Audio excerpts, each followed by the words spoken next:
want to talk a little bit about Prabhupada's mood of preaching, of spreading Krishna consciousness, or just his general mood of devotion, because if we can imbibe that mood, that will be the basis of our success in all the work we do in trying to bring Krishna consciousness to other people.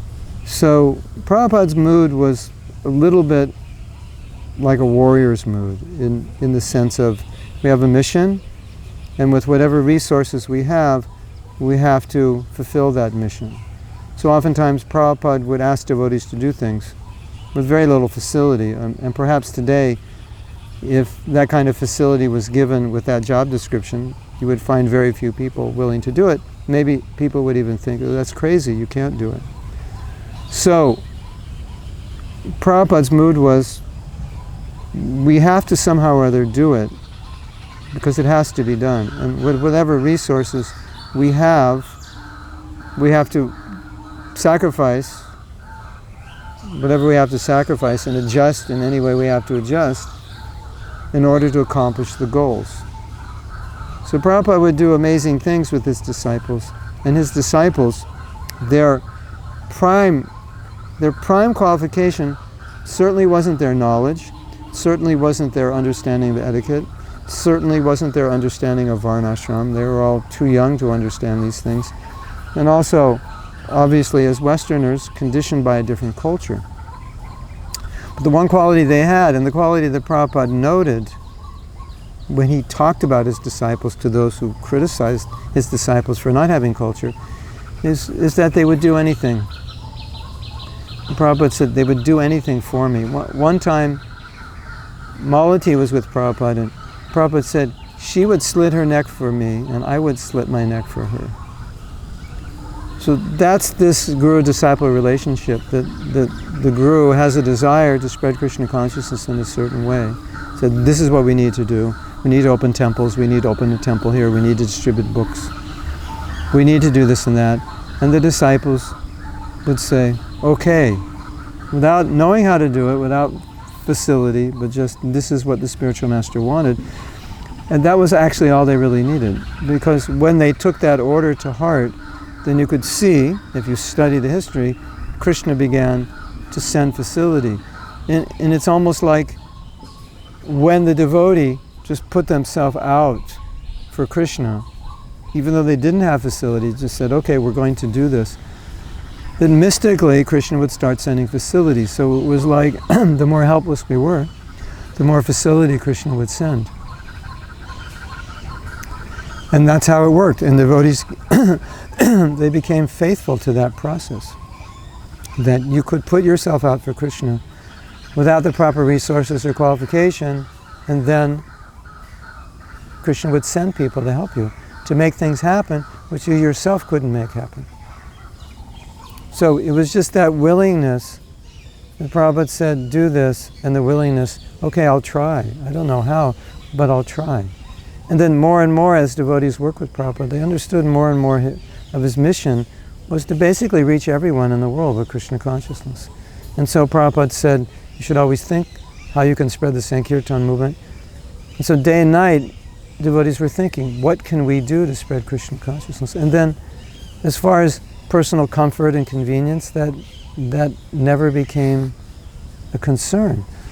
The only concern became, how can we spread Krishna consciousness? And so that was like the essence of Prabhupada's mood. And his disciples really picked up on that. And Prabhupada said that first-class disciple is one who understands the mood of the spiritual master and executes that mood or executes that service without even being asked. He just knows, this is what my spiritual master would want, so let me do it. And that's the first-class servant. And Prabhupada said second-class servant is, he has to be told, and then he executes it. Of course, if one is in first class, second class is still good. But first class is so in tune with the mood of the spiritual master, he just knows automatically how to please him, and then spontaneously or of his own volition engages in so many services, knowing that this is what the spiritual master wants. And then the third class, and this is, I think, becoming more and more of a problem, especially as Kali Yuga progresses, is the third class is told something, that you should do this, and he doesn't do it. Either he forgets, or he thinks he can't do it, it's impractical, or I'm too fallen, or whatever he thinks. He could think so many things. But he hears instruction and says no. So that's a bit of a dangerous position, because we often say with the instruction that the Guru gives, the power or the Shakti to execute that instruction comes. And sometimes we get an instruction and we think it's impossible, I can't do it. It's not for me. I could never get up that early, or I could never do this, or I could, we have a lot of these I could nevers. But the proper attitude of the disciple would be, even if he thinks I could never, that doesn't become a consideration. The only consideration is, okay, there's the instruction, and we have to execute it. So that is at least the second-class disciple.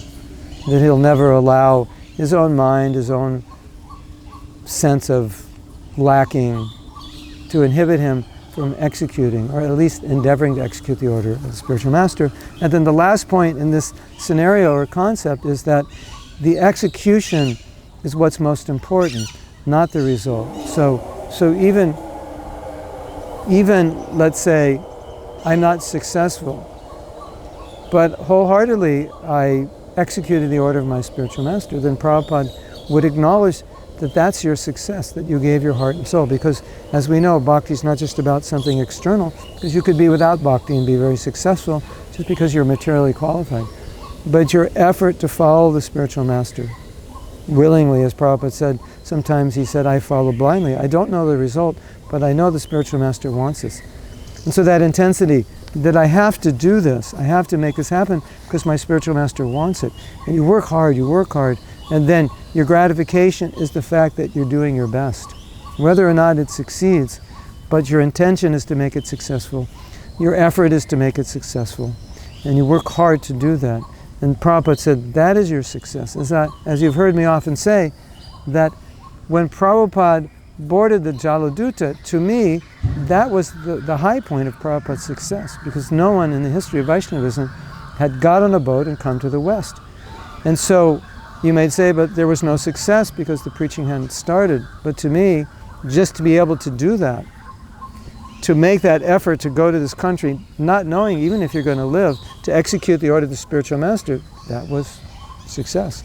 And it was that consciousness that was a foundation of all of Prabhupada's success, that willingness to execute the order of the spiritual master, not knowing the outcome, but not willing to compromise that order, and just being chaste to that order and devoted to that order. That is the mentality that created all of Prabhupada's success.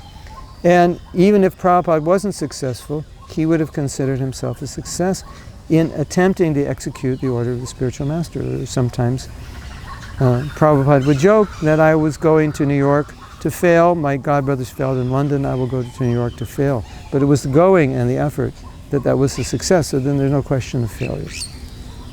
Srila Prabhupada ki jai.